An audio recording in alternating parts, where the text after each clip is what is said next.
channel will be completely unironic. How ironic! That's how you get 3 layers, kids. Okay, so let's start off by trying to define what irony is. It's a bit of a nebulous term because there are so many different kinds of irony. There's dramatic irony, which is where you know something that a character doesn't. There's situational irony, where you expect one situation to happen and then something else happens entirely. And then there's verbal irony, which is just sarcasm, when someone says the opposite of what they mean to create an effect.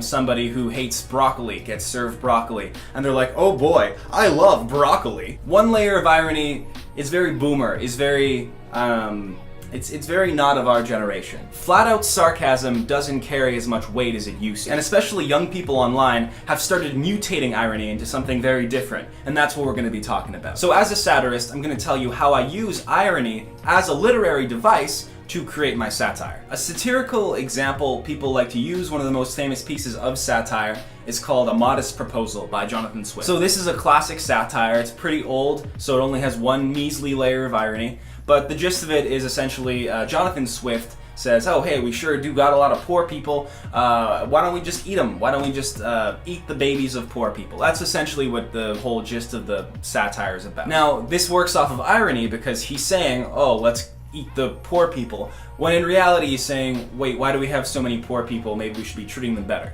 That's the moral message of the story. So the author is using a literary device in order to convey a point. I know, yawn, boring. Nowadays we actually want to see some babies get eaten, but don't worry, bear with me, we're getting to that. So if we were to draw a simple diagram of this to illustrate the irony, we would have layer 0, the sincerity layer, and layer 0 would just be, why are we treating poor people so poorly?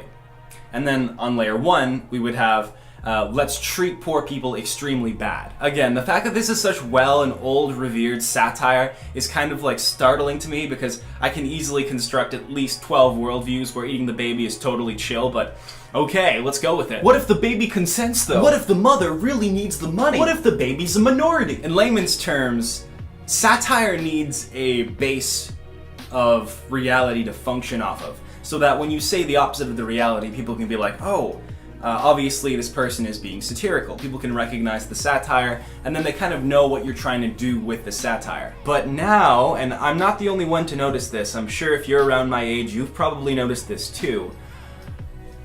Irony is all fucked now. This is very much a generational thing. You think multiple layers of irony were a thing when your great-grandpa was alive? Look at boomer memes and tell me how many layers of irony there are in boomer memes. Like, max 0.5. But a lot of irony today, especially used by people on the internet, especially used by young people on the internet, regularly employs multiple layers of irony. So this video is going to be about terms that encompass 2 layers of irony, and that is post-irony and meta-irony. Post-irony is the return to sincerity from irony. You can think of it as related to the post-postmodernist movement. Here's a Wikipedia thing. I'm not going to explain it, that's another video, but you know, there it is. You can think of post-postmodernism as modernism was the house, postmodernism was the deconstruction of the house, and post-postmodernism is rebuilding the deconstructed pieces into something new. If you look at irony as a corrosive force, and as sarcasm as something that has corroded the generational soul of our being, then you can look at post-irony as the attempt to connect with people whose souls have been corroded. Okay, so a return to sincerity from irony. What does that mean? Well, let's take Jonathan Swift as an example. Let's say he keeps talking about wanting to eat babies. And everyone's like, this guy's clearly joking. They're reading through the Modest Proposal. They're like, this guy doesn't obviously mean we should be eating babies. He means that we should be treating poor people better. Huh, what an honest man. But then they keep reading, and you know, Jonathan Swift is very into the whole eating babies thing. And at the end of it, you think, well, hold on a second. This guy actually was advocating for eating babies. What happened here is that the underlying message is now different.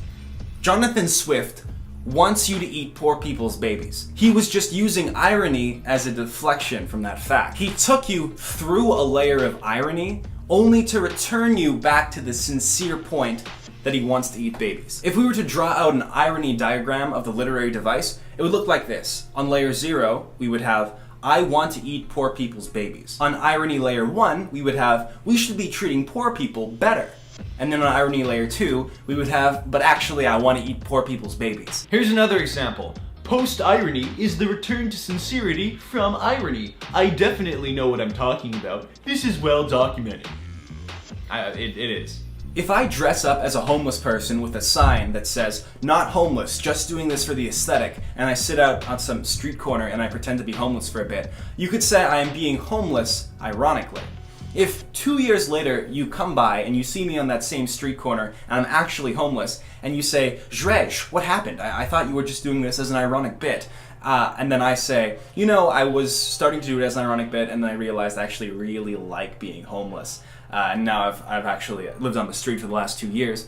Then that's an example of post-irony in action. I went through a layer of irony only to return its sincerity. As a literary device, you can use it to show the opposite side of an argument before returning to the original point of the argument. Ah shit, this is just dialectics for edgy teens. Meta-irony is what happens when irony and sincerity become muddled together. With post-irony, the author still has an intent. They're still trying to convey information to you. They're just taking you through a layer of irony to convey that information. With meta-irony, the author wants you to be in a state of confusion over what the underlying layer of sincerity is. If you're reading Jonathan Swift's satire and you're like, "I genuinely don't know if this guy actually wants to eat babies or not, and I don't know why he wrote this book in the first place," then he's probably employing meta-irony. Or he's just a very bad satirist, which in this day and age is more likely. With meta-irony, it's almost as if the author themselves is in a state of confusion over what they're trying to say. Because of this, meta-irony is really, pointless. Well, by employing meta-irony, you're basically saying, look at this thing, it exists. But that's really all you're saying. If you're meta-ironic about something, you're not saying anything about that thing other than it is something that you can point to. It is a symbol with no significance. If Jonathan Swift says, "Hey, let's eat the poor," and not even he knows what he means when he says it, why did he even say it? The fact of the matter is that Jonathan Swift might just try to be gauging a reaction as to what people think when he says the words, "Let's eat the poor." Do people shock and shudder, or are they like, that's not a bad idea, Jonathan. Yeah, maybe we'll invite you to brunch and we can talk about this. If people call him out for it, he can be like, "No, dude, I'm just being ironic, man. It's just a satire, bro." But if people take him seriously, well then all of a sudden the meta-irony drops away and he's like, "All right, boys, let's get chomping." Okay, but to be honest, I don't know what meta-modernism is. I'm just making it up. So let's compare some logic trees. If I say, "Hey, you're looking good right now," and I mean it, then I'm being sincere. At layer 0, we have sincerity. You're looking good right now. Okay. Then let's say you look terrible. I'm like, "Oh wow, you're looking good right now." Then I'm saying the opposite of what I mean. So layer 0 is, "You're not looking good," and then layer 1 is, "You're looking good." So I say the opposite of what I mean. So here's an example of verbal post-irony. I could say, "You're looking good right now," but I mean it. So the point of that is, I genuinely think you look good, but I said it sarcastically. So I took you through a layer of irony. Oh, you sound like you're being sarcastic, but I also know that you actually do think that I look good right now. So that's post-ironic.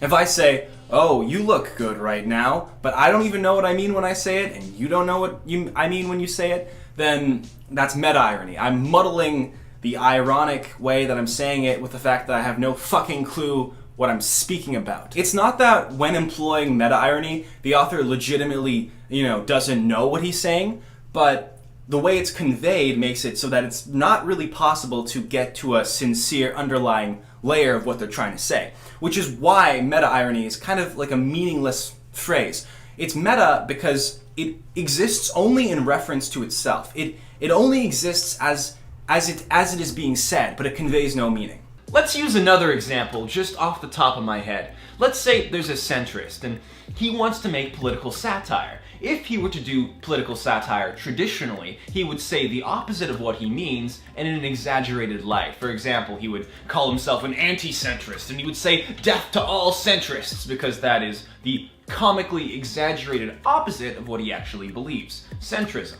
One layer of irony, sarcasm, satire. That's all the traditional stuff. But now, if a centrist were to, for example, make anti-centrist propaganda for a full year and keep up the charade so long to the point where he forgets his own identity and assumes this new identity, well then that would be post-ironic. But let's say there's a guy explaining that character, and then he tells you that that wasn't actually true. He was just using that story to get you thinking, and even he doesn't really know what parts of that story were true, or maybe he does know what parts of that story were true, he just doesn't want you to know what parts of that story are true. Because if you know as little as possible about the actual true underlying truth, which is the creator, then that would be pretty meta-ironic. So these are literary devices that people our age use all the time. They just might not necessarily know exactly what they're doing when they're doing it. And I think this really is a young person kind of deal, because,